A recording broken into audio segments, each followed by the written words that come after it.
자, 오늘 우리가 읽은 이 말씀은요, 성경학적 측면에서 복음이 특정 사람들에게만 제한된 것이 아니라는 것을 잘 보여주는 대목입니다.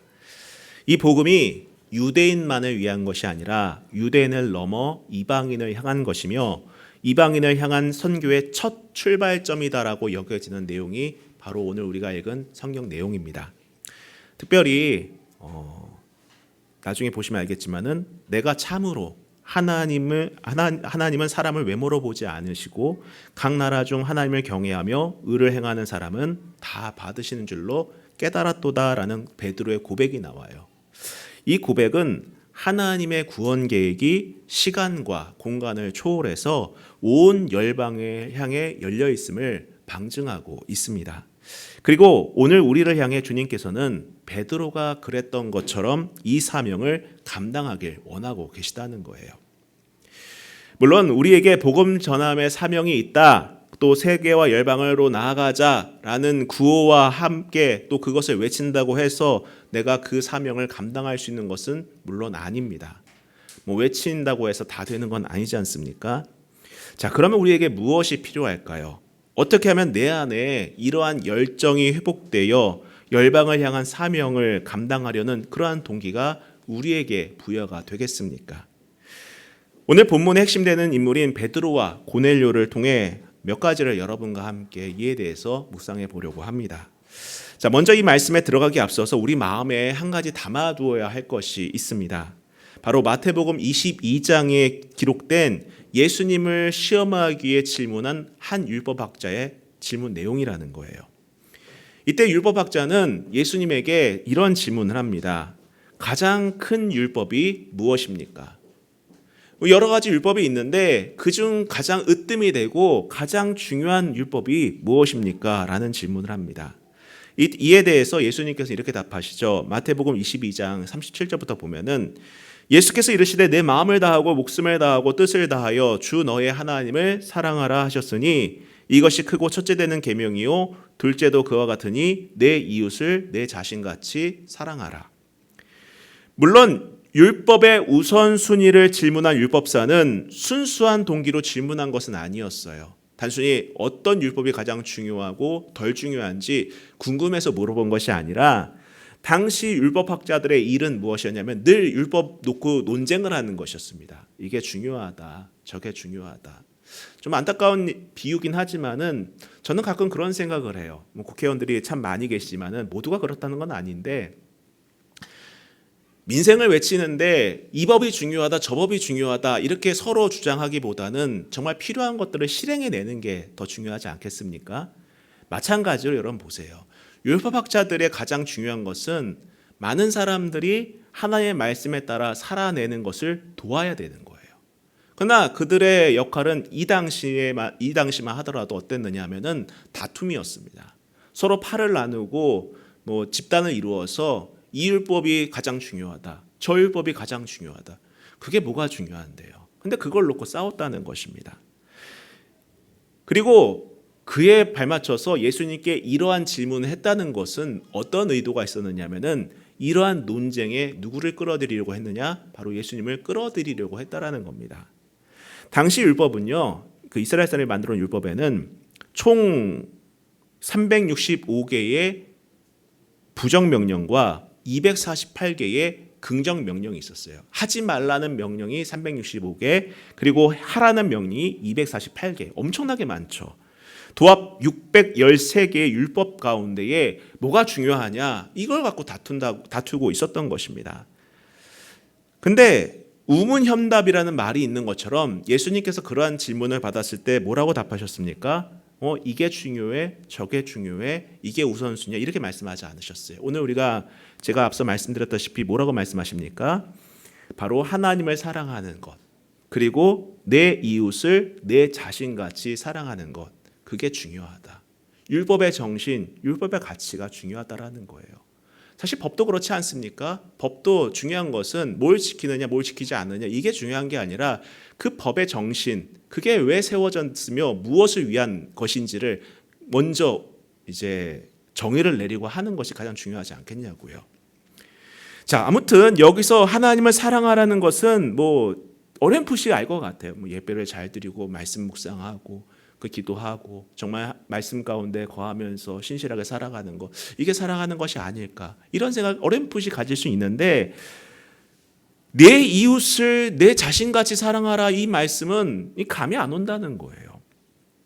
깊이 생각하면 할수록 참 무겁게 다가오는 내용이기도 합니다. 왜냐하면은 내 이웃을 사랑하라고 말씀하셨는데 그 이웃의 범주가 어느 선까지인지 정의가 내려져 있지 않아요. 뭐 옆집 사는 사람을 이웃이라고 하는 건지, 아니면은 뭐 자주 만나는 친구를 이웃이라고 하는 건지, 아니면은 뭐 1년에 한 번 만나는 사람을 이웃이라고 하는지, 그 범주가 정해져 있지 않다는 것입니다. 그리고 나 자신을 사랑하는 것 같이라는 표현이 등장하는 것을 봤을 때 과연 나 자신을 사랑한다는 것이 어떤 것일까? 어떤 사람은 나르시즘이 있어서 자기 애가 좀 강한 사람이 있는 사람도 있겠죠. 또 어떤 사람은 자기 부정이 강해서 자기 자신을 그렇게 좋아하지 않는 사람도 있어요. 그렇지 않습니까? 뭐 어떤 사람은 사진을 찍을 때 자기 얼굴 나오게 잘 찍습니다. 자기 애가 강한 거죠. 뭐 나쁜 게 아닙니다. 그러나 어떤 사람은 사진 찍을 때 자기 얼굴이 나오는 것을 원하지 않아요. 자기의 부정을 하고 있다는 것입니다. 도대체 자기를 사랑하는 것 같이 사랑하라는 것, 자기 애가 강한 사람은 그렇게 많이 사랑하고 자기 애가 없는 사람은 덜 사랑하라는 것일까? 과연 이게 무슨 의미일까? 참 이해하기 어려운 내용이라는 것입니다. 자, 그런데 문득 예수님께서 가르쳐 주신 기도를 떠올리면은 이 말씀을 좀 더 깊이 있게 생각해 볼 수 있다는 거예요. 우리가 늘 고백하고 있는, 또 기도하고 있는 주기도문을 보면은 이런 기도 내용이 있습니다. 우리가 우리에게 잘못한 사람을 용서하여 준 것 같이 우리 죄를 용서하여 주시고, 이런 표현이 등장해요. 예수님께서 우리에게 기도를 가르쳐 주실 때 이렇게 기도하라 하셨는데, 우리에게 잘못한 사람을 용서해 준 것 같이 우리 죄를 용서하여 주시고, 여러분 이 기도문을 곰곰이 생각해 보면은 두 종류의 사람이 나옵니다. 한 부류의 사람은 누굴까요? 바로 나의 용서가 필요한 사람이 있다는 거예요. 그렇죠? 내 용서가 필요한 누군가가 있다는 것입니다. 그리고 또 한 사람은 누굽니까? 용서가 필요한 나 자신이라는 거예요. 이런 두 부류의 사람이 등장하는 겁니다. 나의 용서가 필요한 사람이 있고 용서받은 내가 있다는 거예요. 이 기도문 안에는 그런 두 사람이 있다는 것입니다.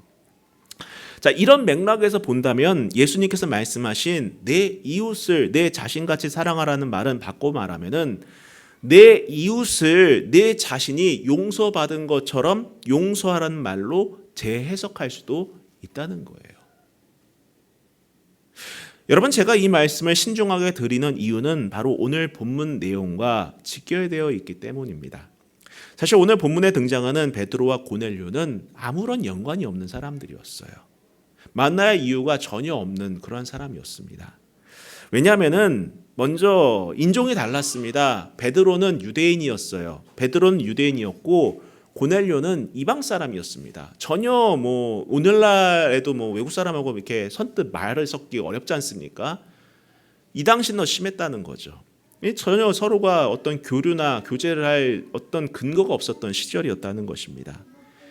여러분 밑에 내려가 보면은요 28절 이런 말씀이 있습니다. 이르되 유대인으로서 이방인과 교제하며 가까이 하는 것은 위법인 줄 너희도 알거니와. 그 당시만 하더라도 유대인들의 율법은 유대인이 이방인과 어떤 교류를 하고 어떤 만남을 갖는 것 자체가 그 율법을 어기는 일이었다는 거예요. 그래서 유대인의 입장에서 이방인을 만난다는 것은 치명적인 무엇이 약점이 된다는 것이죠. 정말 지탄받는 행동이었고 자칫하면은 유대 공동체 사회에서 축출되거나 징계를 받을 수 있는 사안이었습니다. 이뿐만이 아닙니다. 여러분 그 시대에는 어떤 시대였습니까? 이스라엘이 로마의 지배를 받던 시기였어요. 이스라엘이 로마의 지배를 받던 시기였습니다. 그런 면에서 베드로는 누구였습니까? 로마의 지배를 받는 식민지의 피지배계층이었다라는 거예요. 피지배계층. 그리고 고넬료는 로마의 압제에 가장 선봉에 섰던 로마군 수비대 군대 장관이었어요. 여러분의 이해를 돕기 위해서 이 관계를 아주 쉽게 설명을 드리면은 우리나라가 일제강점기가 있지 않습니까? 그럼 베드로는 누구냐? 조선 사람인 거예요. 그리고 고넬료는 일본 순사라는 것입니다. 이렇게 표현하면 가장 적절한 비유가 되지 않을까 해요. 전혀 어울릴 것 같지 않은 그러한 두 사람. 근데 이 두 사람이 성경을 보면은 고넬료가 베드로에게 사람을 보내므로 한 가지 목적을 달성하려고 합니다. 그런데 이 만남에는 베드로가 경험한 강력한 어떤 동기가 있었기 때문에 가능했었다라는 거예요. 자, 10절 한번 보도록 하겠습니다. 10절에 보면은 그가 시장하여 먹고자 하며, 여기서 말한 그는 누굽니까? 베드로를 말하는 거죠. 먹고자 하며 사람들이 준비할 때에 황홀한 중에 하늘이 열리며 한 그릇이 내려오는 것을 보니 큰 보자기 같고 내 귀에 매어 땅에 드리웠더라.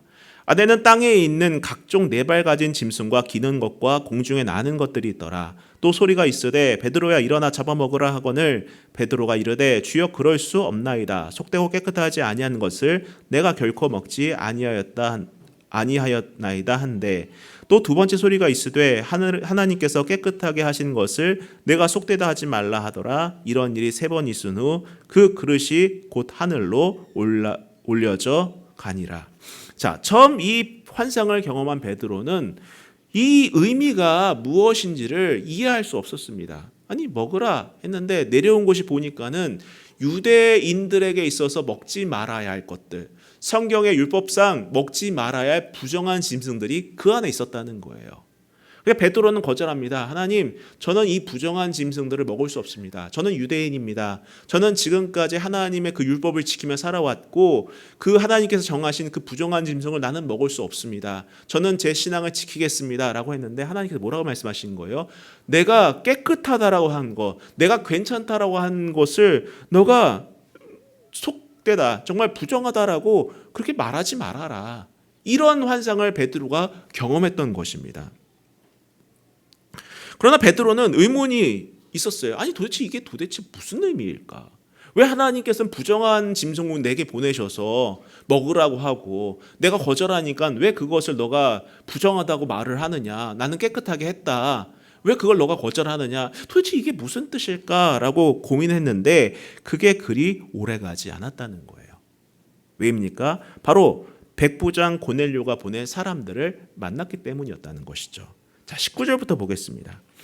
베드로가 그 환상에 대하여 생각할 때에, 바로 앞서 말씀드렸던 그 환상이죠. 그 환상에 대해 생각할 때에 성령께서 그에게 말씀하시되 두 사람이 너를 찾으니 일어나 내려가 의심하지 말고 함께 가라. 내가 그들을 보내었느니라. 자, 아마 이 순간 환상에 대해 고민하던 베드로는 그 환상의 의미가 무엇인지 비로소 깨닫게 되었을 것 같아요. 왜냐하면은 바로 이방 사람들이 보낸 그 사람들 때문이었다는 거예요. 앞서 말씀드렸다시피 유대인들은 율법상 이방인들과 교류해서는 안 돼요. 그건 부정한 일이었다는 거예요. 그 상황에서 이방인들이 보낸 고넬료가 보낸 두 사람을 만났다는 것은 하나님께서 이 일 때문에 이 환상을 내게 보여주셨구나. 나는 부정하다라고 생각했지만 하나님께서는 그것을 내게 허락하셨고 그렇게 가도록 인도하여 주시는구나 라는 것을 그때야 비로소 깨달았던 것입니다. 바로 이방인들을 향한 하나님의 용서를 베드로는 알았다는 거예요.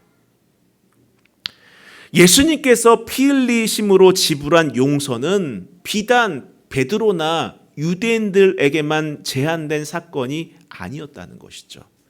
바로 고넬료와 같은 이방인들과 온 열방을 향한 용서였음을 비로소 깨닫게 되었다는 것입니다. 어떤 이는 말합니다. 아니, 이스라엘 저편에서 2000년 전에 일어났던 사건이 나하고 무슨 상관이냐? 아니, 유대인들의 종교를 내가 왜 믿어야 하느냐라고 반문하는 사람도 있지만 아니죠. 바로 그 복음의 능력이 온 열방을 향해 열려 있음을 이 사건을 통해서 알려주고 계시다는 것입니다. 비록 유대인의 눈에는 이방인들이 부정하고 용서받지 못할 자들이었지만은 하나님의 관점에서는 어땠습니까? 그들 역시 예수님의 피 흘림을 통해서 용서받은 자의 대열에 들어갈 수 있는 그러한 사람들이었다는 거예요. 베드로는 바로 그 사실을 깨달았던 것입니다. 그리고 자신의 결단만이 남아있음을 발견합니다. 어떤 결단입니까? 바로 베드로 자신이 용서할 수 있는 용기를 낼 결단만 남았음을 알았다는 거예요. 누군가가 나에게 도움을 청했을 때에 우리는 어떻게 반응합니까? 내가 저 사람에게 저 사람을 사랑하는가, 혹은 저 사람이 나에게 피해를 끼친 적이 있는가, 이런 거를 가늠하지 않습니까? 그래서 그거에 따라서 그것을 받아주는 경향도 있고 그렇지 않고 거부하는 경향도 있다는 것이죠. 어쩌면 베드로에게 이방인들은요, 사실 그렇지 않습니까? 우리나라 일제강점기의 조선인들이 일본 순사나 일본 장교들한테 좋은 감정을 가질 수가 없겠죠. 식민지 사람들이기 때문에 그들의 압제 속에서 얼마나 마음에 분노가 있었겠습니까? 용서할 수 없는 그러한 아픔들이 그들 가운데 얼마나 많이 있었겠냐고요. 베드로에게 이 순간은 내가 과연 이것을 받아들이고 저들을 용서할 것인가, 저들을 품을 것인가, 저들을 사랑할 것인가, 이러한 결단의 계기가 되었던 것입니다. 여러분, 우리는 여기서 한 가지 진리를 발견할 수 있습니다. 바로 용서의 사랑이 열방을 향한 부르심의 시작이라는 사실이고, 여기에는 용기 있는 결단이 필요하다라는 거예요. 그래요, 여러분, 용서는 용기가 필요합니다. 용서는 그냥 되는 게 아니에요. 용기가 필요합니다. 누가 됐든 간에 용기가 필요해요. 누가 주어서가 아닙니다. 내가 용기를 내어 결단했을 때에 용서는 시작되는 것입니다. 이러한 결단은 물론 결코 쉬운 일은 아닙니다. 베드로도 정말 많은 고민을 했을 거예요. 그가 결단을 내리는 것이 얼마나 위험한 일인지. 왜 위험하겠습니까? 아니, 너가 율법을 어기고 이방인과 교류했다 라는 거가 더 나아가, 사실 그렇지 않습니까? 우리나라도 오늘날 정치권에 희자되는 것이 뭐예요? 친일파 얘기 아니에요? 조금이라도 일본에 대해서 우호적인 발언을 하면 넌 친일파야, 이렇게 손가락질하는 게 요즘 시대 아니겠습니까? 참 안타깝다는 거예요. 국제화 시대에서.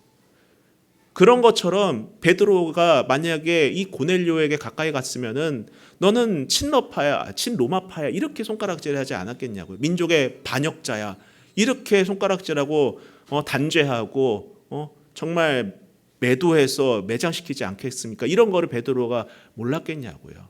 분명 두려웠을 것 같아요. 어쩌면은 또 개인의 감정과 주변의 환경으로 인해서 충분히 용서가 흔들릴 수도 있었을 것 같아요. 구약 성경에 보면 요나 선지자가 그렇지 않습니까? 요나 선지자는 이방인들이 구원받는 게 너무 싫었어요. 그렇죠? 여러분, 요나서 보면 그렇잖아요. 그들이 구원받기가 싫어서, 우리를 너무 괴롭혔어, 우리를 너무 힘들게 했어, 저들이 구원받는 거 너무 싫어. 그래서 어떻게 합니까? 하나님께서 그리로 가라 라고 말씀하셨는데 배 밑창에 숨어가지고 반대로 가지 않습니까? 예? 그가 요나였었어요. 이방인이 구원받는 것이 싫어서 사명을 거절할 수도 있었을 겁니다. 그러나 베드로는 용기를 내었어요. 용기를 내었습니다. 이후에 있을 주변의 반응과 자신의 감정에 연연하지 않고 용서를 위해 용기를 내었다는 거예요. 이처럼 용서는요, 때론 대상의 반응이 아닌 나 자신의 용기가 필요할 때가 있습니다. 여러분, 내가 용서할 때는요, 저 사람이 어떻게 반응하느냐를 보지 마세요. 그게 중요한 게 아니에요. 그게 중요한 게 아닙니다, 여러분. 내가 이렇게까지 했는데 저 사람이 저러네? 그건 용서가 아닙니다. 그건 거래예요, 거래. 그건 거래입니다. 용서는요, 용기를 내는 것입니다. 상대방이 어떤 반응을 보이든 주변에서 나를 어떻게 생각을 하든 간에 그게 중요한 게 아니라 용기를 내는 것, 그게 용서의 시작이라는 거예요. 여러분, 믿음은 여러 가지 형태가 있는데요, 그 중에 하나가 바로 용기입니다. 그 중에 하나가 바로 용기라는 거예요. 믿음을 가진 사람은 용기를 낼 수 있습니다. 단순하게 험지로 가보자 이게 아니라 이러한 용서의 용기를 낼 수가 있다는 거예요. 상황에 맞지 않더라도, 감정이 나를 거스르더라도 낼 수 있는 것이 바로 믿음이라는 용기라는 것이죠. 그렇습니다, 여러분. 고넬료에게 필요했던 것은 베드로의 용기 있는 용서와 사랑이었던 것이에요. 이러한 용기 있는 용서와 사랑은 우리 주변에도 필요한 사람이 너무나도 많습니다. 만약 베드로가 자신의 감정이나 상황에 흔들렸다면은 결코 베드로는 고넬료를 향하지 못했을 겁니다. 그러나 베드로는 용기 있는 용서를 결단해요. 왜 그렇습니까? 자기 자신도 용서받은 자라는 것을 알았기 때문이라는 거예요. 나도 용서가 필요한 사람이었고 그 용서를 받은 사람이었다는 것입니다. 그래요, 여러분, 베드로 자신도 용서가 필요했던 사람 중에 한 사람이었고 그 용서를 받은 사람이었습니다. 여러분도 잘 아지 않습니까? 베드로가 어떤 사람이었습니까? 예수님만을 따르겠습니다. 어디를 가든지 주님만을 따라가겠습니다. 장담했던 사람이었죠. 모든 사람들이 다 주님을 버려도 나는 주님을 버리지 않겠습니다라고 했던 사람이 베드로였어요. 그랬던 그가 예수님이 붙잡히시던 날 밤에 3번이나 부인합니다. 아니, 부인하다 못해 저주를 합니다. 나는 그런 사람을 전혀 모릅니다. 그런 이상한 사람 난 알지 못합니다. 3번이나 부인합니다. 계집종 앞에서, 노예 앞에서 3번이나 부인했던 그가 결국에 자신의 현실을 보고 통곡했던 사람이 바로 베드로였어요. 그뿐입니까? 아니죠. 그는 부활을 목격했음에도 불구하고 어떻게 반응했습니까? 우리 고기나 잡으러 가자. 요한복음에 나오지 않습니까? 부활을 보고 나서도 뭘 어떻게 해야 될지 모르니까는 두려우니까, 주변 환경이 두려우니까 예수님을 전하면 죽이겠다. 이런 로마 군사와 유대 종교 지도자들이 드글드글 하니까는 두려운 마음에 우리 고기나 잡으러 가자 라고 도망갔던 사람이 베드로였다는 거예요. 그런 베드로에게 주님께서 다시 찾아오시죠. 네가 나를 사랑하느냐? 예, 주님 사랑합니다. 네가 정말 나를 사랑하느냐? 예, 주님 사랑합니다. 또 다시 한번 내가 정말 나를 사랑하느냐? 주님, 모든 것을 아쉬움에 내가 주님 사랑하는 줄을 주님께서 아십니다. 그렇게 말하죠. 요한복음 마지막 부분에 나온 부분이에요. 어떤 사람은 이 3번의 질문이 베드로가 3번 예수님을 부인한 것에 대한 용서라고 말하는 분도 계세요.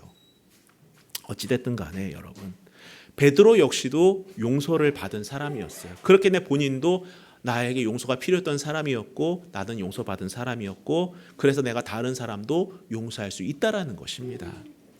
오늘 여러분 주변에도 여러분이 필요한 고넬료가 있습니다. 여러분의 이웃들이 있습니다. 그는 용서가 필요한 사람들이에요. 그 이웃의 범주란 바로 용서가 필요한 사람이라는 거예요. 그는 사랑이 필요한 사람이라는 것입니다. 그가 나를 용서하지 않았기 때문에 용서하지 않겠다. 그가 나를 사랑하지 않았기 때문에 사랑하지 않겠다. 여러분, 우리는 그것을 알아야 돼요. 우리도 역시 용서가 필요한 사람이었고 사랑이 필요했던 사람이었다는 것을 깨달으시기 바랍니다. 그리고 그 용서와 사랑이 오늘 우리에게 임했고 주님께서는 그 용서하심과 같이 또 사랑하심과 같이 여러분도 여러분의 고넬료를 용서하고 사랑하기를 원하고 계시다라는 거예요. 그리고 이 용서에는 용기 있는 결단이 필요합니다. 여러분, 다시 말씀드립니다. 믿음은 용기입니다. 믿음은 용기라는 거예요. 여러분의 관계를 위해서 용기를 낼 수 있기를 축원합니다. 정말 어렵지만은 그렇기 때문에 용기라고 말씀드립니다. 자, 고넬료에게 필요했던 것 한 가지를 더 말씀드리겠습니다. 자, 여러분의 일생에 단 한 번의 중요한 만남이 있다면 그 만나는 사람에게 무엇을 말해주고 싶습니까? 단 한 번의 중요한 만남이 있다면은 여러분은 그 만남 속에서 무엇을 말해줄 수 있겠습니까?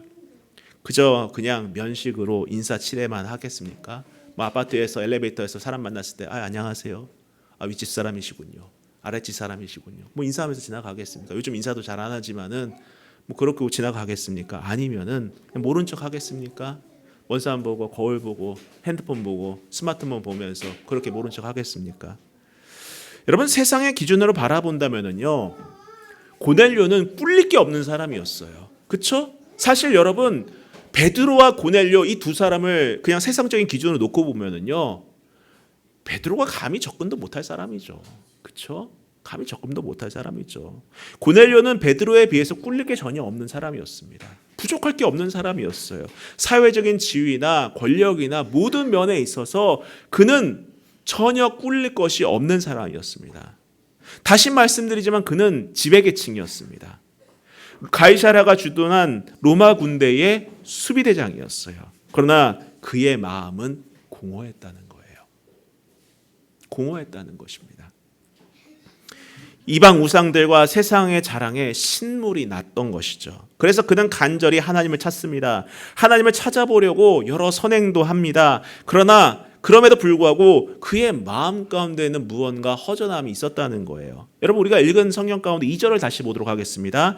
그가 경건하여 온 집안과 더불어 하나님을 경외하며 백성을 많이 구제하고 하나님께 항상 기도하더니, 이 말씀처럼 그에게 하나님을 전해주는 사람은 없었지만은 어렴풋이 하나님을 알고 그분을 향한 간절함이 있었어요.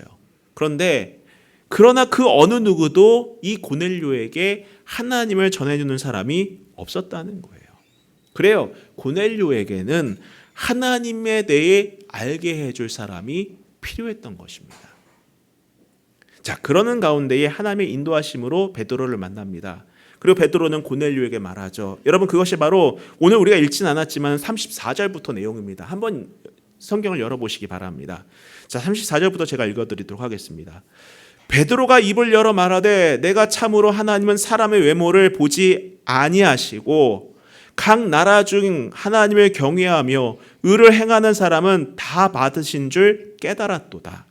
만유의 주 되신 예수 그리스도로 말미암아 화평의 복음을 전하사 이스라엘 자손들에게 보내신 말씀 곧 요한이 그 세례를 반포한 후에 갈릴리에서 시작하여 온 유대에 두루 전파된 그것을 너희도 알거니와 하나님이 나사렛 예수에게 성령과 능력을 기름 붓듯이 하셨음에 그가 두루 다니시며 선한 일을 행하시고 마귀에 눌린 모든 사람을 고치셨으니 이는 하나님이 함께 하셨음이라.